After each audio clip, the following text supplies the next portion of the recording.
Hello everyone. If you like what I'm doing here, please consider subscribing, liking, and commenting. It would really help the channel out quite a bit. Thank you very much.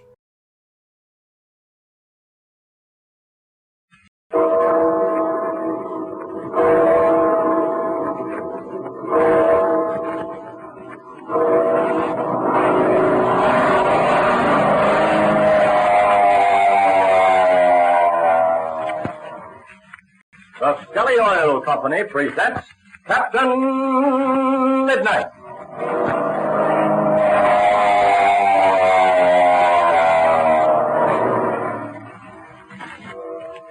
Captain Midnight, brought to you every day, Monday through Friday, at the same time, by the Skelly Oil Company, Skelly Jobbers and Dealers. But first, an exciting message for every one of the thousands of new junior pilots in Captain Midnight's new 1940 Flight Patrol. If you've already called at your Skelly service station to join the Flight Patrol, if you already have your official junior pilot's application card, then listen closely. Your very own burnished bronze medal of membership with the three-blade spinning propeller and the mysterious secret password is now in the mail. If you joined the Flight Patrol when I first told you about it several days ago, you'll find your medal of membership waiting for you at your Skelly service station within the next few days, maybe tomorrow or the day after. And say, wait till you see your very own medal of membership. Boy, it's a knockout if there ever was one. It's a secret medal, you know. You carry it concealed on your person like a secret serviceman carries his official badge. And you flash it when you're sure you're among friends. Then there's a spinning three-blade propeller on it, too. You spin it to decide hundreds of different things. To pick the winner or the loser in 100 different games. Why, there's just no end of fun you can have with it. And remember, this spinning propeller medal is your proof that you're a full-fledged member of the new 1940 Flight Patrol. It entitles you to take part in the thrilling adventure that's coming soon. And it entitles you to an unbelievable number of swell free prizes that you'll hear about later on this program. And what's more, none of this will cost you a single penny. You don't even need any box tops or seals or even a penny for a stamp. So listen. If you haven't already driven over to your Skelly service station with Mother or Dad to join the new 1940 Flight Patrol, why not do it tonight? Your Skelly man will be happy to give you your official junior pilot's application card right away. And he'll send right into Skelly headquarters for your very own spinning propeller medal of membership. And he'll put your name on the list for all the gifts and presents that are coming later. And remember, it's all absolutely free. So see your Skelly man and join up tonight. And now to Captain Midnight. In the last adventure, you'll remember that Ivan Shark ordered his chief pilot, Von Griff, to drop bombs near the lonely cabin sheltering Ma and Patsy Donovan, Pinky Drake, and Slim Poole, in order to drive them out into the hands of Tact Rossman, waiting outside. Also in the cabin is another of Ivan Shark's henchmen, Pilot Zollinger, who has never uttered a word since he was pulled from the wreck of his plane. It is now almost dark. Pinky and Ma are guarding the wounded pilot Zollinger, while in the opposite corner, Slim and Patsy are talking in low tones. Listen, Patsy asks. What do you think, Slim? All I can say is Captain Midnight and Chuck could have got back here if they could. I've got a queer feeling, Slim. I'm sure something must have happened to them. Oh, come on now, Patsy. Don't be saying that. Captain Midnight and Chuck have been in lots tighter spots than this. You must be forgetting about when this Ivan Shark had him in the rear compartment of that there flying machine of his. I'll never forget it. That was the narrowest escape I ever heard of. If that had been Pinky and me, our gooses sure would have been cooked. I still can't figure out how they got out of that there tight spot. Well, gosh, Slim, didn't you ever hear about that? Just knew it happened, that's all. Well, you know, that rear compartment of Ivan Shark's airplane had a trap door in the floor. Yeah? In fact, the whole floor was nothing but a big door, which was hinged at the side so they would drop down from the middle. Sweet grizzly. How high up was they? Over 15,000 feet.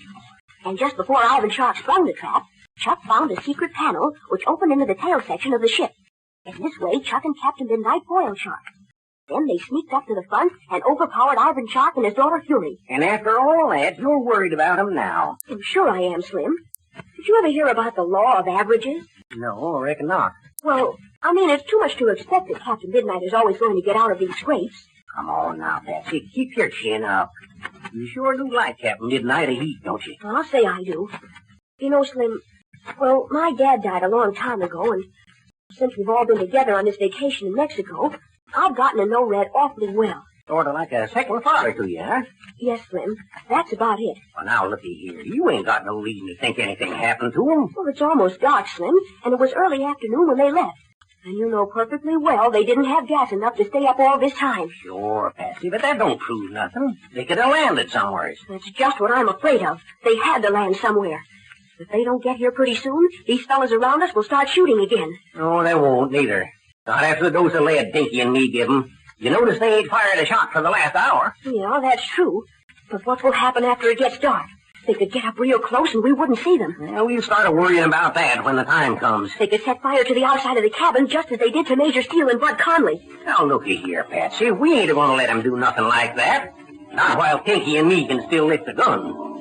Listen, it's a plane. I'm sure of it. Sorry, Pinky, hear that? Yeah, there. Now I can hear it, too. It's Captain Midnight. It must be. Now, look out that crack, Patsy. Maybe you can see the plane. Okay, Slim. I'll take a look. Miss Donovan, how's that pilot doing that we pulled out of the wreck? Did he talk yet? Not yet, but he sure knows what's going on. He's a playing possum, and I'm darn sure of it. Hey, the diving.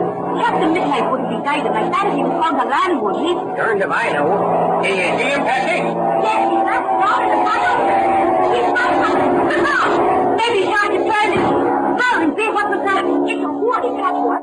Jumping zebras. Looked like a bomb, but it didn't go off. It must be a warning. A real one would have exploded. I think we better be getting out of here. That feller might be back. Look, Ma, why don't you go back there and see how Pinky and that pilot are getting along? Yeah, maybe the excitement will start him talking. I'll be right back.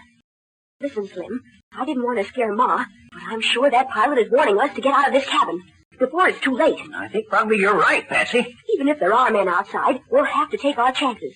Perhaps they think Captain Midnight is here, too, and they're getting desperate. I guess you might be right, Patsy.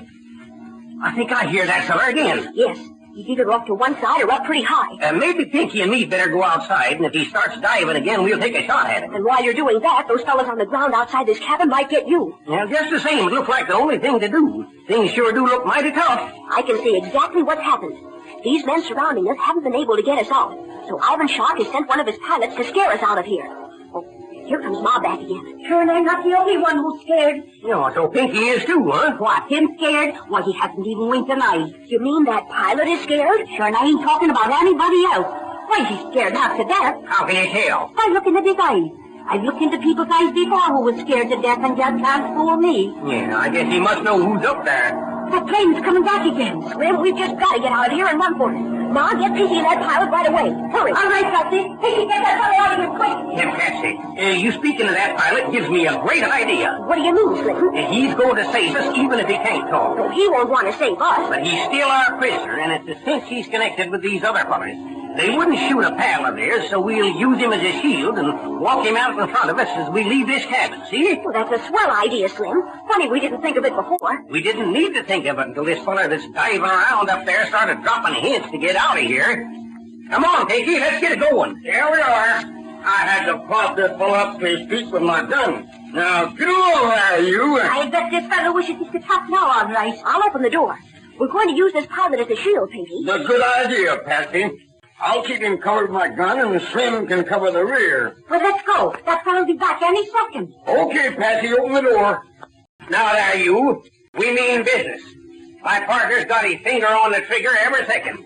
You're going to lead us out of here, and if you so much as make one false move, you'll be a dead duck quicker than you can say jackrabbit. If you know how to talk at all. Savvy? Now march. The door's open. That fellow is coming back with a face preserver. Mrs. Donovan, you follow me. And Patsy. Then Slim will bring up the rear. All right, let's go. Let's hurry. As fast as we can. That fellow will be diving again. Any minute. Yeah, not so fast, sir. Can you keep up all right, Miss Donovan? Just this one time. I wish I had wings. Oh, you're doing fine, Ma. Come on. Glory! Did you hear that? Well, that was pretty far off yet. We're safe now anyway. He's not trying for us. He's aiming for the cabin. Yeah, he's still a-coming. Well, let him come. If he gets close enough, we'll let him have it. We brought down one shark's planes once before. Yeah, I guess we can slow down a little now, Pinky. Are you sure? Absolutely, Ma. He's banking and turning before coming back. We're far enough from the cabin, so we're all right even if he does hit it. Keep that fella in line, Pinky. No, don't you worry, Slim. I got this fellow under control. I'm heading over this way because I think we can get some protection over there among them rocks. Did you see anybody around? There ain't one, Pinky. If anybody's watching us, they're keeping hid. They don't dare do anything to us, or they might hurt one of their own men. I'm sure glad we captured him. He makes a swell prize. Well, I'm still wishing I was back in Glass Gulch. Here comes that fellow again. He's siding straight for the cabin. Come on, let's get even further away.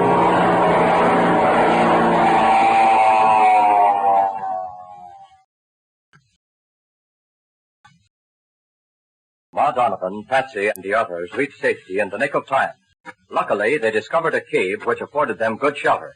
We now find them there sometime later.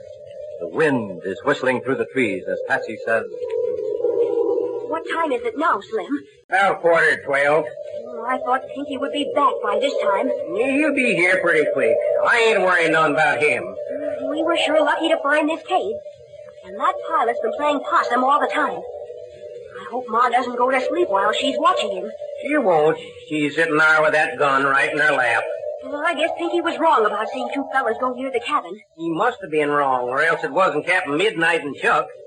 'Cause we sure didn't get no answer when you hooted like an owl, Patsy. Well, that was way back in grammar school when we did that. Chuck has probably forgotten. Here comes Pinky now. Wonder if he found out anything. There is somebody down there, Patsy. Are you sure, Pinky? You bet I am. There's two of them, and they're under a big tree down the hill a ways. Try that hoot again, Patsy. All right, here goes.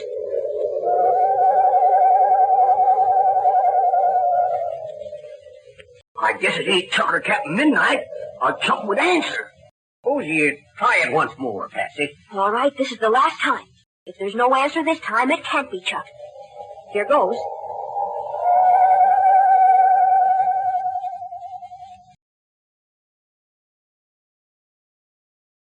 No wonder the mournful screech of the owl had a familiar sound to Chuck. But under the tense strain of the moment, will he remember? Future events, human lives, depend upon what happens in the next few minutes. Don't fail to tune in tomorrow to Captain Midnight. And now remember, if you haven't already joined Captain Midnight's new 1940 Flight Patrol, be sure to join this very night. Remember, this is a different kind of secret club than any you've ever belonged to. There's real adventure ahead for every member. Wonderful free gifts and presents, too. And the most surprising part of it all is that it doesn't cost you a single penny. You just stop at your Skelly service station next time you're out in your family car. Tell your Skelly man that you want to join the new 1940 Flight Patrol and get that marvelous spinning propeller medal of membership. He'll give you your official junior pilot's application card right away and send right into Skelly headquarters for your spinning propeller medal so you'll have it within a few days. Remember, it's all absolutely free, so don't delay. Join up at your Skelly service station tonight. And don't forget to tune in again tomorrow, same time, same station, for further transcribed adventures of Captain Midnight. Brought to you by the Skelly Oil Company, Skelly Jobbers and Dealers. Can Patsy and her party still escape from the clutches of Ivan Shark's men? Will Patsy's signal, resembling the hoot of an owl, be heard by friends or enemies? Be sure to listen tomorrow. Until then, this is Don Gordon, your Skelly man, saying goodbye and happy landing!